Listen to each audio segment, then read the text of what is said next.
have had opportunities to cheat for pretty much my entire marriage. The healthiest way to have a good marriage is to have opportunity, but she gives you no reason. And so she takes care of you. Now, there's a lot of other guys who are in the same boat, right?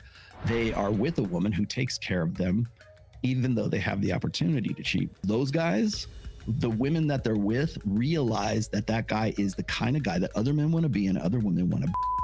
And so as there's that hindbrain realization of that, prompts behavior on the part of that woman to say, you know what, he's a good dog, but I got to pet him to keep him on the porch. Well, parents today say they're more worried about their sons becoming successful adults than their daughters. So what's troubling young men today? Now, I brought together some people who presume to know about this because they spent time looking into it. You've been listening so far. What do you have to add to the conversation before I ask you any specific questions? Anytime a man tries to interpret a woman, it's embarrassing. And anytime we try to interpret a man, it's embarrassing. Like, we need to stay in our lane a little bit more. When I hear a man telling me what I want as a woman, there's just some misconceptions being thrown about as though the generalities are true. And we're missing a huge component of relationships that's a really important one, and that's intimacy. We're talking all about prestige, and relationships have two components at their very base: intimacy and prestige. And every relationship at its core is a mix of the two. Even take the super old rich guy and the super young hot girl, there is a component of intimacy to their relationship that works for them. In addition to the prestige that comes with his success and his monetary gain and her beautiful body and her youth. And so I feel like we're missing it, and we're doing a disservice to both genders. And the other thing is, it always feels like a gender battle. Like, it's always men versus women. And even at home, I cannot talk about this with my own husband. I cannot talk about men's rights with him. I want to kill him in about 30 seconds. And I'm like, I'm on your team. Like, I represent dudes and I hate you.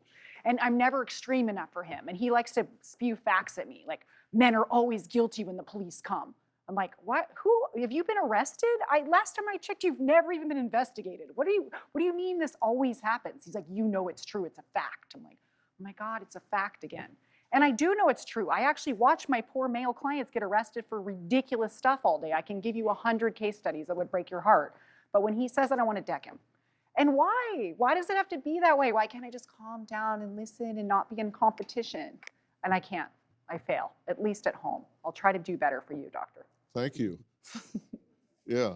Tell me if you're going to deck me right before you do it, right? Now, Richard, what do you think about Andrew Tate? Well, first of all, everybody has heard of Andrew Tate. Certainly everybody who's under the age of 40. He had 12 billion views on TikTok. He was searched 4 times as much as recession, for example. And so people know who he is.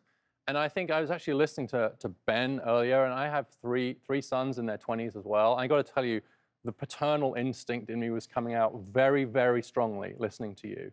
I really felt where you were coming from. But I also think the fact we're having this conversation this way tells us what a horrible mess we've got ourselves into. It is quite true that we don't have a positive vision of masculinity that we're passing on, but it has to be one that is compatible with equality between men and women. We need a positive script that we can give to our boys, and I've tried to raise my sons this way, but not one that in any way makes women seem lesser. We don't have to make women seem less for men to be more. And that's right. And some of what you say has some real truth to it. There are some biological differences between us, but they're not determinative. They don't determine your role. You say the biological role. Women are designed to bear children. Well, duh. I think most women know that they bear children, but that doesn't mean that that's their destiny.